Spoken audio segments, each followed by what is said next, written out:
ॐ अज्ञानतिमिरान्धस्य ज्ञानञ्जनशलाकया चक्षुरुन्मिलितं येन तस्मै श्रीगुरुवे नमः। भगवते वासुदेवाय ॐ नमो भगवते वासुदेवाय ॐ नमो भगवते वासुदेवाय। श्रीमद् भागवतम पहला कैंटो 15वां अध्याय और 29वां श्लोक। तो हमने सुना किस प्रकार से अर्जुन, जो कि बड़े हताश थे, परेशान थे, ऐसी परेशानी में उन्होंने भगवद गीता के ज्ञान को फिर से मेडिटेट किया। भगवान चले गए थे, लेकिन भगवान अपने उपदेशों के माध्यम से आज भी अर्जुन के साथ थे, आज भी हमारे साथ हैं। और जब अर्जुन ने उन उपदेशों को मेडिटेट किया, ध्यान किया, तो अर्जुन का मोह समाप्त हो गया, भौतिक कलम समाप्त हो गया। आगे क्या होता है? वासुदेव अंघ्रि अनुध्यान परिभ्रहति बृहित रहसा रनहसा भक्त्या निर्मिथित अशेष कषाय घिषणा अर्जुन। अर्जुन द्वारा भगवान श्री कृष्ण के चरण कमलों का निरंतर स्मरण किए जाने से उसकी भक्ति तेजी से बढ़ गई, जिसके फलस्वरूप उसके विचारों का सारा मैल दूर हो गया। विचारों का मैल, जैसे हम डिस्कस कर रहे थे कि विचार मन पैदा करता है। वो विचार सही विचार है या गलत विचार है, ये बुद्धि उसको बताती है, प्रोवाइडेड कि बुद्धि के ऊपर काम का अटैक ना हो रखा हो, तभी बुद्धि सही बता पाएगी। यानी कि बुद्धि को चाहिए सपोर्ट गुरु का, साधु का और शास्त्र का, और इसके माध्यम से बुद्धि बताती है ये विचार गलत है, काट डालो, ये विचार सही है, इसको पनपाओ और बड़ा करो। तो इस प्रकार से गलत विचार हमारे हृदय में आ जाते हैं। और इस गलत विचार के बारे में बता रहे हैं कि गलत विचारों का सारा मैल कैसे दूर हुआ। जैसे ही उन्होंने भगवान के प्रवचन का, निर्देशनों का ध्यान किया, उनके चरणों का ध्यान किया, यानी कि भक्ति करी, तो भक्ति करते ही बुद्धि अपनी सही स्थिति पे हो गई और उन्होंने तुरंत बता दिया गलत विचार, काटो काटो काटो काटो। तो अर्जुन एकदम से अपनी स्थिति में आ गया। जो ही अर्जुन ने भगवत गीता में दिए उपदेशों की ओर अपना ध्यान किया, मोड़ा, क्यों ही भगवान के साथ नित्य संगति का असली रंग प्रकट हो गया और सारे कल्मशों से मुक्त हो गया। गीतम भगवता ज्ञानम यत यत संग्राम मूर्धनि काल कर्म तमारुद्धम पुनः अद्य गमत प्रभु। भगवान की लीलाओं तथा कार्यकलापों के कारण तथा उनकी अनुपस्थिति से ऐसा लगा कि अर्जुन भगवान द्वारा दिए गए उपदेशों को भूल गया हो, लेकिन वास्तव में ऐसी बात नहीं थी और पुनः अपनी इंद्रियों का स्वामी बन गया।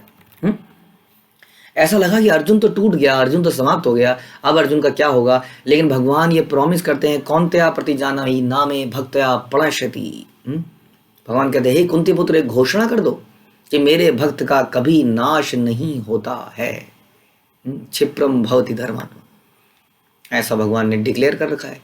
भगवान कहते हैं कि ना तो हम नेमे जातु नासम ना तो नेमे जनाधिपा। कभी ऐसा नहीं था कि मैं नहीं था, तुम नहीं थे अर्जुन, इसलिए मैं हमेशा तुम्हारे साथ रहूंगा, अपने प्रवचनों के थ्रू रहूंगा अगर ऐसे नहीं हो तो। इसलिए भगवान हमेशा ही भक्त की रक्षा करते हैं। भगवान ये भी कहते हैं कि कभी इस रास्ते में कभी लॉस हो ही नहीं सकता है। नेहा विक्रम नाशोस्ति परत्वायु ने विद्यते। कई श्लोकों में भगवान ने बोला कि कैसे मैं अपने भक्त की रक्षा करता हूँ। इसलिए कभी किसी वैष्णव पे डाउट नहीं करना चाहिए। अगर वैष्णव थोड़े समय के लिए ऐसा लगे कि गलत कर रहा है, तो ये सोचना चाहिए भगवान की कोई लीला है, थोड़े दिनों में सब सही हो जाएगा। हम गलत सोच लेंगे, हमसे अपराध हो जाएगा, इस चक्कर में हम मारे जाएंगे बेमतलब में। इसलिए गलत विचार कभी लाए ही ना जाए। क्यों ना गलत विचार अपने बारे में लाए जाए, अपनी कमियों को ढूंढा जाए, क्योंकि वैष्णव क्या कर रहा है ये तो भगवान ही जानते हैं, उसके जीवन में क्या हो रहा है। हाँ, इसलिए ऐसा लगता है कई बार भक्त लोग, कभी घर में किसी का लॉस हो जाता है, फैमिली में किसी का लॉस हो जाता है, तो थोड़ी देर के लिए भक्त लोग विचलित हो सकते हैं, नॉट अ प्रॉब्लम। बट भक्त अपने को पुनः स्थापित कर लेते हैं, बहुत ही जल्दी बैलेंस कर लेते हैं। नहीं तो कई तो लोग उसी गम के अंदर हम देखते हैं कई साल तक वो कभी रिकवरी नहीं कर पाते। भक्तों को थोड़ी देर का झटका लगता भी है तो एकदम से अपने आप को संभालते हैं और फिर अपने रास्ते में चल पड़ते हैं, जैसे कि अर्जुन के साथ हुआ। थोड़ी देर के लिए अर्जुन को लगा, क्योंकि लॉस बहुत बड़ा था, वास्तव में भगवान ही चले गए थे, लेकिन फिर भी उन्होंने ध्यान किया और फिर स्थापित हो गए, फिर से अपनी इंद्रियों के स्वामी बन गए। विशोको ब्रह्म संपत्त्या संछिन्न द्वैत संशय लीन प्रकृति निर्गुण गुणयात आलिंगत्वात् असंभव। आध्यात्मिक संपत्ति से युक्त होने के कारण उसके द्वैत के संशय पूर्ण रूप से छिन्न हो गए। इस तरह में भौतिक प्रकृति के गुणों द्वैत के संशय छिन्न हो गए, मतलब गलत सही, मान अपमान, सुख और दुख। हाँ, ये जीवन में हमेशा डुअलिटी रहती है, हमेशा दो हैं सिक्के के पहलू हैं। आज अच्छा है तो कल सर्दी है तो गर्मी भी है। लेकिन जो व्यक्ति ज्ञान में पूर्ण हो जाता है वो इन द्वैतों से प्रभावित नहीं होता, वो जानता है दोनों ही प्रॉब्लम है। कई लोग कहते हैं हाँ बढ़िया हो गया, सर्दी आ गई, बड़े दिनों बाद गर्मी थी, सर्दियाँ आ रही हैं, थोड़े दिनों में हाँ सर्दी आ गई, कब आएगी? प्रभुपाद ने बोला था सर्दी तो नरक है, गर्मी कब आएगी? फिर गर्मी आ जाती है। हमारा इस तरह से चलता रहता है। तो जो स्थिर व्यक्ति नहीं होता है वो इस प्रकार से कभी बहुत खुश हो जाता है, कभी बहुत दुख हो जाता है। लेकिन जो सही ज्ञान में स्थित है वो जानता है कि ये आता जाता रहेगा, असली पर्पस कुछ और है, ये संसार में सब ड्रामा हो रहा है, नाटक हो रहा है, मुझे सहन करके भक्ति करनी है, डेविएट नहीं होना है, डिस्टर्ब नहीं होना है। तो इसलिए अर्जुन क्या हो गया? द्वैत से, इस डुअलिटी से अलग हो गया और इस तरह में भौतिक प्रकृति के गुणों से मुक्त हो गया, अध्यात्म में स्थित हो गया।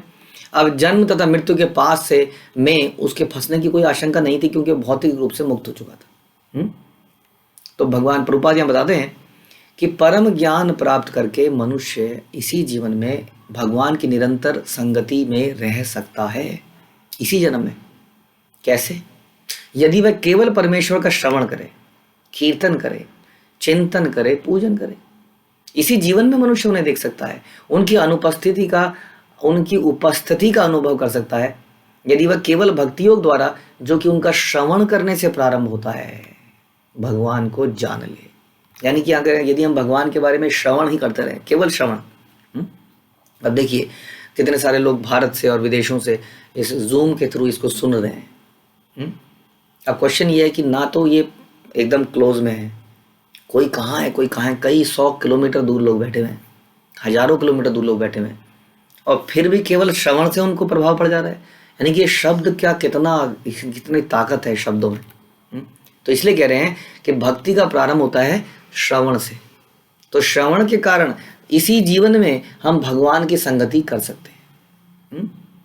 भगवान चैतन्य कहते हैं कि केवल भगवान नाम कीर्तन से शुद्ध चेतना के दर्पण के धूल को हटाया जा सकता है। और कीर्तन भी कैसा? जो कि कीर्तन के साथ उसका श्रवण भी किया जाए।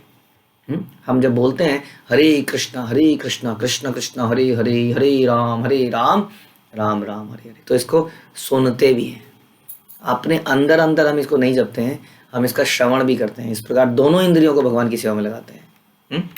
तो इस प्रकार से चैतन्य महाप्रभु ने कहा कि हृदय की धूल को इसी के द्वारा हटाया जा सकता है। अतएव जो ही मनुष्य परम ज्ञान में स्थित होता है, क्यों ही उसकी देहात्म बुद्धि समाप्त हो जाती है, वो समझ जाता है कि I am not this body. तो इस बॉडी के मेंटेनेंस में जैसे लोग पूरा दिन लगा रहे हैं, इसको सुंदर बनाने में, बहुत प्रभावित इन्फ्लुएंसिंग बनाने में, ये सब कामों में वो नहीं लगता है। और उसका आध्यात्मिक अनुभूति में शुद्ध आत्मा का कार्य चालू हो जाता है। आध्यात्मिक कार्य चालू हो जाते हैं, मतलब उसका श्रवण कीर्तन, पूजन इत्यादि चालू हो जाता है। भगवत कृपा से शुद्ध भक्त तुरंत भगवत धाम को चला जाता है। और इस प्रकार यदि वो श्रवण के द्वारा उत्पन्न भक्ति में लगा रहता है और कीर्तन करता है, स्मरण करता है इत्यादि, तो जल्दी ही भगवत धाम में चला जाता है। यानी कि अल्टीमेटली हमें भगवत धाम में जाना है। ध्यान रखिए, प्रॉब्लम क्या है? प्रॉब्लम यह है कि हम आनंद की प्राप्ति चाह रहे हैं। नो प्रॉब्लम, जीव का स्वभाव ही है कि वो आनंद को ढूंढता है, हमारी इसमें कोई गलती नहीं है। गलती हमारी क्या है? गलती हमारी ये है कि गजेंद्र की कथा यदि आपने सुनी है, गजेंद्र जो है धरती का मालिक था, मतलब 10,000 हाथियों के बराबर उस अकेले हाथी में बल था और कोई भी उसका सामना नहीं कर सकता था, और वो खूब एंजॉय कर रहा था, एवरीथिंग वाज फाइन। प्रॉब्लम क्या हुई?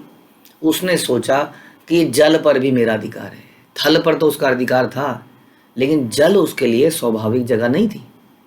अस्वाभाविक जगह में उसने इंद्रिय तृप्ति करने का प्लान बनाया अपनी पत्नियों के साथ, और वहाँ पर वो मगरमच्छ द्वारा पकड़ लिया गया और अंत में मारा गया। वो तो भगवान आ गए उसकी रक्षा करने।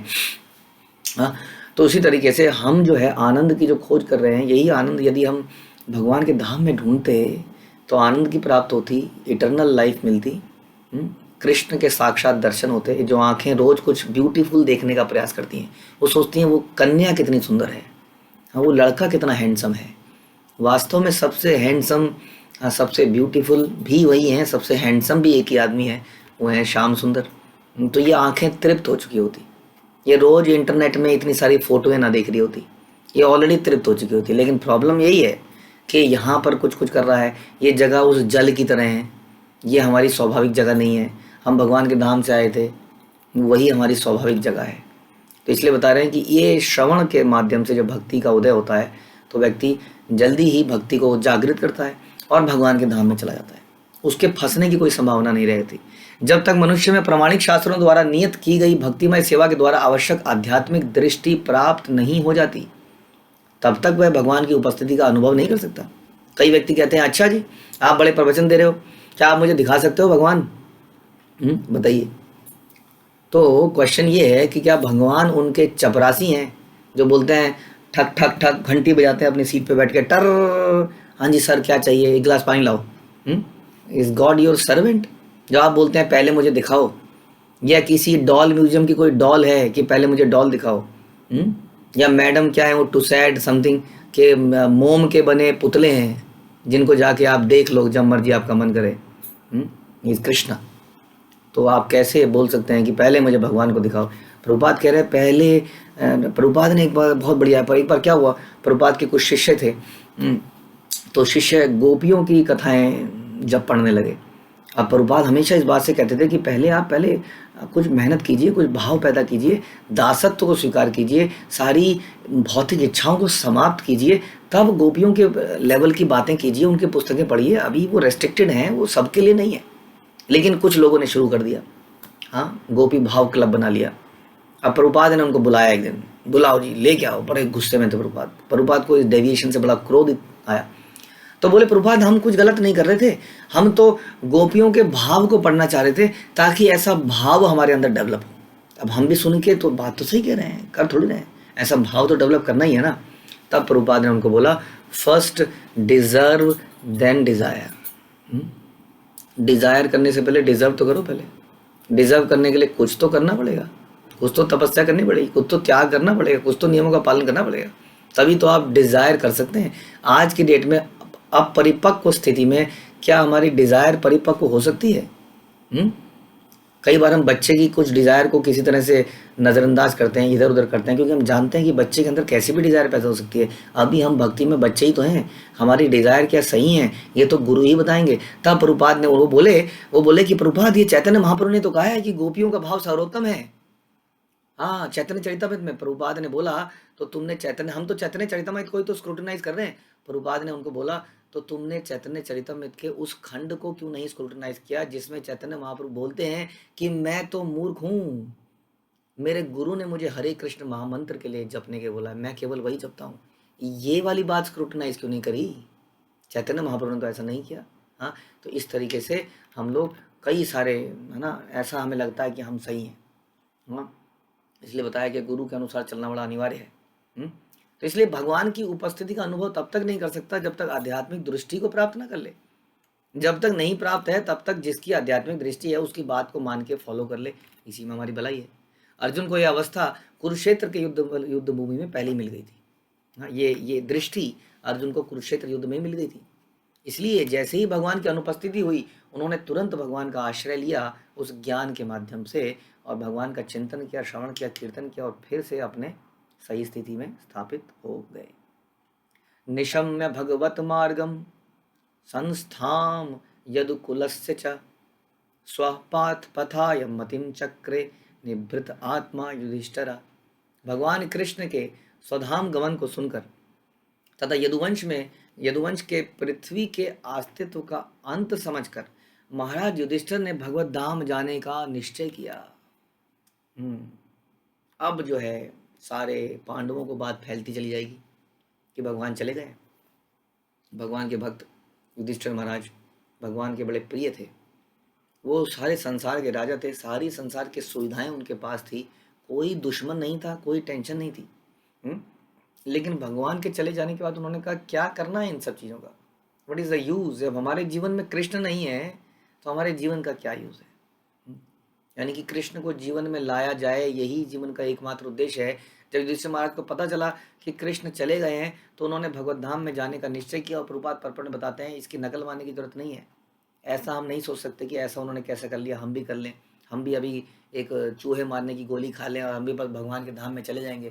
प्रभु जी 16 माला करते ही चूहे चूहे खा मारने की गोली खा लूंगा, 16 माला करते ही। हाँ, हरे कृष्णा कृष्णा कृष्णा हरे हरे हरे, चूहे की दवाई। क्या पता भगवान अंत काले च मामेव स्मरण मुक्ता कलेवरम, हरे कृष्णा करते करते पॉइजन खा जाता हूँ, मर जाता हूँ। हाँ ऐसा करने को नहीं बताया गया है। आप जानते नहीं है, पूरी पॉइजन की बोतल खाने के बाद भी मरता नहीं है कई बार आदमी। हम्म? और पता लगा पूरे जीवन आवाज़ और चली गई। जो नाम लेते थे वो भी रह गया और जिंदा भी रह गए। तो युधिष्ठिर महाराज भगवान के नित्य पार्षद थे, जो भगवान के साथ, भगवान के कई सारे पार्षद आए थे, यदुवंश भी वही थे, पांडव भी वही थे, इसलिए भगवान की लीला समाप्त होने के बाद इनको भी जाना था। इसलिए इन पार्षदों की हम नकल नहीं मार सकते हैं। आगे क्या होता है, पृथा अपि अनुश्रुत्य धनंजय उदितम नाशम यदुनाम भगवता गतिम चताम एक अंत भक्तया भगवती अधोक्षजे निवेशित आत्मा उपरराम संस्थिते। अर्जुन द्वारा यदुवंश के नाश तथा भगवान कृष्ण के अंतर ध्यान होने की बात सुनकर कुंती महारानी ने पूर्ण मनोयोग से दिव्य भगवान की भक्ति में अपने को लगा दिया और इस तरह संसार के आवागमन से मोक्ष को प्राप्त किया। कुंती महारानी ने भी वाइंड अप कर लिया, एक एक करके सारे पांडव अब जा रहे हैं। हाँ, कुंती महारानी तो भगवान की दिव्य भक्तन थी। तो उन्होंने सोचा ना हो गया, भगवान पहले तो मेरे को छोड़ गए, तभी इतनी दुखी थी जब वो भगवान हस्तिनापुर छोड़ के जा रहे थे, अब तो संसार चले गए, नाउ इट इज इनफ। हाँ, इसको कहते हैं भगवान से वियोग। अगेन इसकी नकल नहीं माननी है, लेकिन हम देख सकते हैं कि भक्तों का चरित्र कैसे वो भगवान के बिना नहीं रह सकते। तो कुंती महारानी ने अपना मोक्ष, अपना संसार में आवागमन से मोक्ष प्राप्त किया, भगवान की भक्ति में लग गई। तो यहाँ भगवान प्रभुपाद बताते हैं कि सूर्य का जब अस्त होता है तो इसका मतलब ये नहीं कि सूर्य चला गया, सूर्य समाप्त हो गया। जैसे कई लोग कहते हैं भगवान द्वापर में पैदा हुए, हाँ, फिर एक शिकारी के बाण मारने पर मर गए। वास्तव में भगवान उदय होते हैं, जैसे सूर्य उदय होता है, हाँ, पूरब से उदय होता है और पश्चिम में अस्त हो जाता है। जब वो पश्चिम में उदय होता है तब कुछ कंट्रीज के अंदर वो उदय होता है, जब पश्चिम में अस्त होता है हमारे यहाँ, हाँ, तो कुछ जगहों पर उदय हो रहा होता है, और जब कुछ जगह में उदय हो रहा था कुछ जगह अस्त हो रहा था। यानी कि हमेशा सूर्य तो रहता ही है, लेकिन कभी किसी लोक में, कभी किसी लोक में भगवान हर लोक में, ब्रह्मा जी के हर दिन में, इस प्रकार से 7वें मनु के काल में 28वें युग साइकिल के अंदर कैसे भगवान स्वयं आते हैं, और उसके अलावा अपने कितने अवतार लेके जगह जगह बारंबार आते रहते हैं। उसी तरह भगवान के भक्त भी साथ में आते और जाते रहते हैं। इस प्रकार ना तो भगवान की मृत्यु हुई, ना पार्षदों की मृत्यु हुई। वास्तव में तो एक जीवात्मा की मृत्यु होती नहीं है, हमारी मृत्यु भी नहीं होती है। तो यहाँ पे प्रभा बताने की इस प्रकार से वो हमारी दृष्टि से ओझल हो गए, और पांडवों ने भी धीरे धीरे ये ध्यान लगाया कि अब हमें भी वापस जाने की तैयारी करनी चाहिए। और ये हर जीव का वास्तविक कार्य है कि वो अपने आप को भक्ति में लगाकर किसी तरह से वापस जाने का प्लान करे। हमें भी तो वाइंड अप करना चाहिए ना, हाँ, आर्टिफिशियल दवाई खाकर नहीं। We should wait for the death to come, but जब तक डेथ आती है तब तक हमें क्या करना चाहिए, आँख में चोली खेलनी चाहिए डेथ के साथ नहीं, तब तक हमें प्रिपरेशन करनी चाहिए। कोई यात्रा जब जानी होती है किसी दिन, तो यात्रा की कितनी प्लानिंग करते हैं हम लोग, टिकट खरीदते हैं, अपना सूटकेस बनाते हैं, गर्मी सर्दी के कपड़े अरेंज करते हैं, टूथपेस्ट वगैरह सब अरेंज करते हैं, ब्रीफ केस लगाते हैं, आईडी कार्ड्स रखते हैं, कितनी तैयारियाँ, कितना कुछ करते हैं। मृत्यु भी तो एक यात्रा ही है, उसकी तैयारी भी तो करनी पड़ेगी। तो उसकी जब तक नहीं आती है तब तक उसकी तैयारी करी जाए, और अंत में रैप अप करके वापस जाने के बारे में सोचा जाए। तो आइए इसकी तैयारी करें। लेकिन इसकी तैयारी करने में जानते हैं, यात्रा की तैयारी करने में एक्साइटमेंट है।